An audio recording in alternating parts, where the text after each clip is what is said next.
Assalamu alaikum warahmatullahi wabarakatuh. I just left the courtroom for the bond hearing for my son for at least the third time. This time it was very fair. The judge was very fair. He wasn't pro-prosecutor, he wasn't pro-defense, but he was pro-justice. So he listened to all the evidence, and he's gonna give a ruling in the next few days about what his position is for the bond. But we were very pleased at how it turned out. So continue, family, friends, and fans, continue to keep us in your prayers, and we thank you. And inshallah, God willing, this be victorious for us, that we have a good ruling in our favor. So Lil Durk has been getting nothing but good news. And we kind of called this a little bit. If you need that video, it's going to be pinned in the comments. I'll try to put it as far as one of the videos at the end for people to have. But with no further ado, I'm going to just get you caught up real quick because there's a lot of disinformation out there and we need to go ahead and clear that up. Let's go. So as of June 4th, 2025, here are the latest updates on rapper Lil Durk's legal situation and music career. This is stuff that I already just researched real quick, so I had to write it down for y'all, and let's go ahead and get it done. So, Lil Durk, not getting a death penalty. It's not going to be pursued. Federal prosecutors have decided not to seek the death penalty against Lil Durk in his ongoing murder for hire case. The bond status, which a lot of you guys are here for. Durk remains in custody, as the court is yet to decide on his pretrial release. So the judge has not said anything yet. He said it's going to be a couple of days, and we'll go further into that in a little bit. His legal team proposed a $4.5 million bond package, including personal funds and real estate equity, along with 24/7 home confinement and security monitoring. The trial date has not been pushed back. So the trial date is scheduled to begin October 14th, 2025. Coincidentally, Brick Baby's freaking trial date is exactly the same day. Crazy stuff. The defense strategy. His attorneys are challenging the credibility of a key FBI informant, arguing that the government case relies heavily on this individual's testimony. I can make parallels to the FBG Duck case, but this is going to be very, very different. All right. So we still want to go ahead and get straight into it. I want to catch y'all up on some things because there has been a lot of disinformation. So if you recall, January 7th was the day that Lil Durk was supposed to go to trial. The government being dirty as dirty can be, and I'm going to explain some more dirty tactics that they did in just a moment. Don't worry, we're going to get to it all. The government just dumped over, 200 gigabytes 200 gigabytes of raw data for them cats to sift through to try to get through the BS that they were doing. And Drew Fillon actually found it. And I kept telling you guys, and everybody started to kind of see where I was coming from, because let's be fair. But over here, there's an understanding of where your positioning is, right? Here's what I mean. It's a murder for hire charge by the feds. That don't come light. In the myth and the big old thing about, oh, bruh, hey, the feds, they got a 98% conviction rate, 93% conviction rate, 95% conviction rate, whatever. It's in the 90s. And then, hey, when you take it to trial, it's actually to the 70%, the lower 70 percentile. Understood. So what the feds decided to do is show a little more of some BS that they was doing. Let's cue in a witness that wasn't even there. Kind of crazy, right? Check it out. The victim's mother traveled to Los Angeles from Savannah, Georgia, and said she fears for her life. Judge Fitzgerald has not yet decided if Lil Durk will get bail. He heard argument from Durk's lawyer, Drew Fillon, and prosecutors about the bail motion and the request for grand jury transcripts. He also heard from the victim's mother, who wept as she talked about my baby. The hearing is over. Judge Fitzgerald said he'll issue his ruling later. Victim Sevier Robinson's mother showed reporters the memorial button. Sevier is my son, my best friend. She had him when she was 15, and he was her only child. And not see the issues that have popped up already in this case. Yeah. It's pretty amazing. And will Durk have to stay in California if he's given bond? That's a decision the court will have to make, but I would imagine so. I would imagine within the district. You guys think you're set for October trial? Or is there... I mean, right now we are. You know the way these things go. Yeah. So, and you know, you heard the pronouncement in court today that it's not a death penalty case. Yes. Yeah. Are you concerned about how the victim's mother's statement might impact the judge? I mean, he even acknowledged it. No, not at all. No, not at all. I thought she actually gave a very level-headed statement. She literally said she didn't know what happened. She lost her son. I had nothing but compassion. Everybody in our table had nothing but compassion for what she went through. I've heard those statements during the span of my career. I've tried so many homicide and murder cases, and that was probably the most mature, level-headed one I've ever heard. I thought she showed great respect for the system by saying she doesn't know what happened. And this is her form of grief, then I think today served its purpose for her. I wish her nothing but the best. Do you think Quando Rondo will be subpoenaed? Okay. All right, guys. So let me do this, because some people are going to want to side against Lul Pab's mom or side for Lul Pab's mom. Let's not do either or. Let's explore her mindset. Let's explore what she was told. Let's explore what she could believe. Sounds fair? All right, cool. So Lul Pab's mom obviously has been talking to the feds because her son is the victim. Makes sense. Police investigators talk to the victims' families all the time. So I don't want to hear, certain things and everything, because that's just not using your smart hat. Let's put on our smart hats here today. We don't know if the feds fully convinced her that Lil Durk did this. So if the feds have fully convinced her that Lil Durk did this, then why would she not want some type of justice? Why not? We're not opposed to mothers getting justice over here. I don't care how it go or whatever. If it's proof emphatically that Lil Durk did this stuff, then hey, bro, you was dumb enough to do it. You dumb enough to get caught. You dumb enough to suffer the consequences. It just is what it is. Man up. But also, put yourselves in her shoes. It's justice for her only child. If it was your mother, don't you think she would do the same? So while the feds played a dirty game and used her as a pawn, I've been in that courtroom. I've watched people who died mothers talk to judges and sit up here and play witness and stuff like that based off of what prosecutors told them. Because we don't know what we don't know. We only know what they tell us. But then, oh my goodness, there was so much disinformation that had to come out. Let's sift through it, because I'm going to be fair. I couldn't find it. I only found it from, quote unquote, dare I say, sources? Believe what you will. First one. Durk's legal team argues the feds are relying on unverified claims from a paid informant with a criminal background to keep him from getting out on bond in his murder for hire case. The second one is this one. While the judge noted that the $4.5 million bail package Banks has offered to put up was a large amount of money, it wasn't going to be enough to convince him that the 32-year-old rapper from Chicago would show up for trial, given his presumptive net worth. On the other hand, Fitzgerald indicated that he wasn't persuaded either that the prosecution had provided compelling evidence of Banks' involvement in the murder for hire scheme that necessitated him to remain in jail pending trial.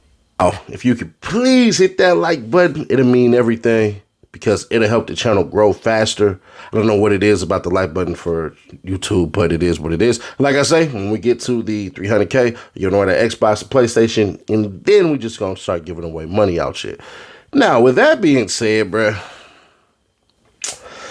yeah, all right. So the very first slide by Rap House, they at times are accurate, but when they're inaccurate, it's always compelling. So no, what Drew Fillon said, and once again, I'll pin it in the comments. What Drew Fillon basically said was this: hey, yo, the source y'all got is actually a federal, first of all, it's a cop. It's a cop. So with that being said, that's what they're talking about. So when they're saying that crap, it's like, bruh, what are you talking about, man? What are you talking about? So they said it could be So that's that sensationalization that they do sometimes. I get it. I understand. I'm not one to be like, oh, yeah, bruh. All right. Then the second one, I searched high and low, and I couldn't find out where the heck that came from. Not at all. Nowhere. You can search Google and all that from people who are actually there in the courtroom. If the people who are in the courtroom didn't say this, if Drew Finley didn't say this, if his daddy didn't say this, then who the hell said it? Yeah, that's one of those things that I'm just sitting back and I'm wondering and I'm going, yeah, that's that false hope right there. So I know what you're thinking. Well, Nash, we thought maybe you was going off of that right there because it would make sense that if those words were used, that it's good bidding for Lil Durk. And I can understand that, except for the part where they said all that crap. Because what that means is the judge is basically saying, give me some more money. And yeah, that's how it goes. So what I did was I found something that I thought was interesting. And then some of you will be like, well, then that's kind of contradictory. But I'm going to say no, and you'll be able to be like, yeah, all right, I get it as we read. So it says, in general, a judge taking a long time to grant bond in a criminal case is not necessarily a good sign. Difficulty of the case. A delayed decision could indicate that the case is complex, requiring extensive review of evidence and legal arguments before the judge can make a decision regarding bond. Judge's consideration. Judges consider several factors when deciding on bond, such as fight risk. Y'all, those who's hating on Drew, you kind of get what's going on now. The judge will assess the likelihood that the defendant might flee the jurisdiction if released. Criminal history. A defendant's past record of convictions or violations of previous court orders can influence the judge's decisions. Why do I want to stop right there real quick? Because I know what y'all thinking. Keep on reading. Well, because of a couple of things. The first one is this.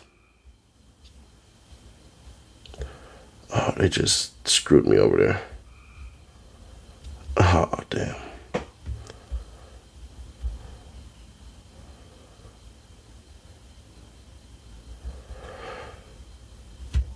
Hold on.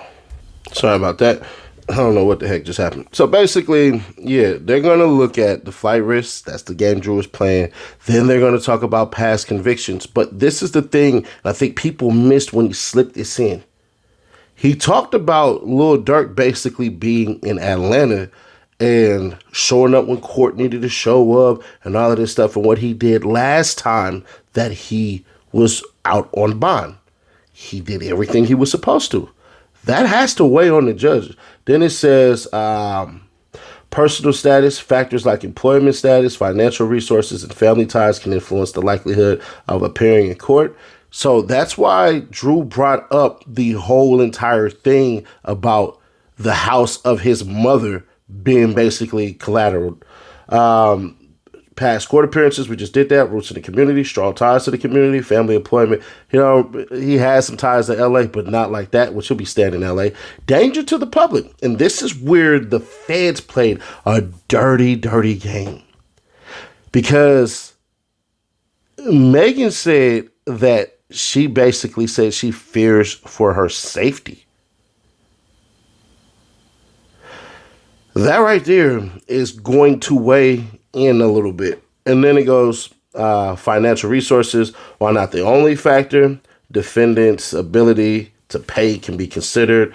And then, yeah, basically that's it. And it says, a summary, a judge's decision time is influenced by numerous factors, and taking a long time doesn't necessarily mean the decision will be favorable. Judges meticulously evaluate the case, the defendant's background, and potential risks, including fight risk, using the 7 factors outlined above to reach a fair and informed decision about the bond. So we will see. We will see. I'm now going to basically 55% he'll stay to 45% he'll go. And some of y'all gonna be like, well, Nash, you just said all this stuff. You said it's more favorable than all this crap and everything that he would actually get out. And I'm in agreement. But one thing I can't factor I can't dismiss is that the previous judge said 3 times, no, no, no. This 4th time the charm, hell if I know. But I will say it does look better for him based on the fact that the judge has taken their time. Because the previous judge is like, yeah, hell no. And then the fact that I told y'all, the Trinity that I believe in, show them 3 things to get them to basically say, hell yeah, they'll want you to go. When basically the freaking feds said, oh yeah, the second murder for hire thing, yeah, he's actually not involved in that. That's dropped. I don't know where a lot of y'all people think that that's not dropped charges, because in my book it is. But some of y'all be like, well, he wasn't even charged and all that stuff. They were considering bringing charges. So yeah, in my book that is. If it's not in your book, then so be it. You can have your opinion. That's perfectly fine over here. But then the fight risk stuff, and I kept on saying like, bro, why ain't you bringing that up? But then he did at the last moment. Then the biggest thing, the lyrics. The lyrics were brought in and corroborated by a federal agent or a police officer, one of the two. And if it so happens to be who y'all keep on saying it is, taking up on that stand and stuff like that, bro, it's going to be a long, long day. A long day. Long freaking day for that person, because they don't know nothing. Now, they may pretend they do, but understand this. There's no way that person would know anything, because once they were outed as being who they were, a lot of people got away from them. And I know a bunch of people that got away from that person. So we shall see. But like I said right now, it's looking better than good for Lil Durk, in my opinion. But what are your thoughts on this? Let me know in the comments. And I know it's late, but for some odd reason, y'all like these late videos. And then early in the morning, I'll drop a DDG video, because I think Haley is going to respond, and I think it's going to be crazy. Some of y'all were wondering like, bro, where's the DDG video? And I ain't gonna hold you, I'm like, dude got something up his sleeve. He didn't outburst the way that some people would. He basically sat there and waited. Shout out to Ada Ross, telling him, no, don't say nothing, don't say nothing, because patience is a virtue. Y'all see how he stung her right there. So I'm curious what she's going to fire back with. Hopefully, man, they figure this out and they get their son, because dude seems to be a good father, regardless of whatever his other antics is. But I'll catch you on the next one on that one. Hit that like button, please.